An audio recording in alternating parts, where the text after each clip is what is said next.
अस्सलामुअलैकुम सामीन। 11 रमज़ानुल मुबारक है, 3 अप्रैल है। ख़बर का उन्वान है, यूपी के सरकारी स्कूलों में मुग़ल बादशाहों की तारीख़ नहीं पढ़ाई जाया करेगी। यूपी सरकार ने अपने निसाब में बड़ी तब्दीली कर दी है। खा शाहजहाँ बादशाह का मामला हो, खा अकबर बादशाह का, ये तमाम मौज़ूआत निकाल दिए हैं और इसको नाम दिया गया है कि हम क्यों उनकी संस्कृति, उनकी सकाफ़त पढ़ाएं। हमारी अपनी संस्कृति है, अपनी तहजीब है, वो पढ़ाएंगे। खबर थोड़ी तफसील से सुनिए। उत्तर प्रदेश की योगी सरकार ने तालीमी साल 2023 और 24 के यूपी बोर्ड और सीबीएसई बोर्ड के निसाब में बड़ा बदलाव कर दिया है। स्कूलों में तलबा को अब मुग़लों की तारीख़ के बारे में नहीं पढ़ाया जाएगा। यूपी सरकार के ज़रिए तारीख़ की किताब भारतीय इतिहास के कुछ मौज़ूआत से शासक और मुग़ल दरबार के चैप्टर बाब को हटा दिया गया है।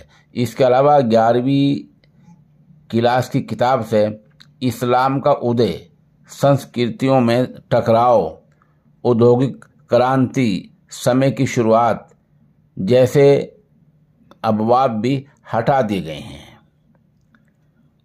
इस बारे में और भी काफ़ी कुछ किया गया है और फैसले को तालीमी साल 2023 और 2024 से लागू किया जा रहा है।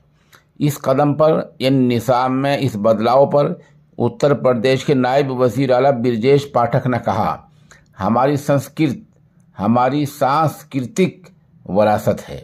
हम अपनी नई पीढ़ी को परिचय विरासत से कराना चाहते हैं। पुराने काल में, इन पुराने दौर में लोगों को हमारी संस्कृति से महरूम किया जा रहा था, लोगों को बताया नहीं जा रहा था। हम लोगों को असली संस्कृति के बारे में बताएंगे। तो बहरहाल यूपी के जो किताब की निसाब, जैसा हमने बताया, अब मुग़ल बादशाहों की तारीख़ नहीं पढ़ाई जाएगी और बताया जा रहा है कि ऐसा फैसला 2-3 साल पहले ले लिया गया था, जो अब लागू कर दिया गया है।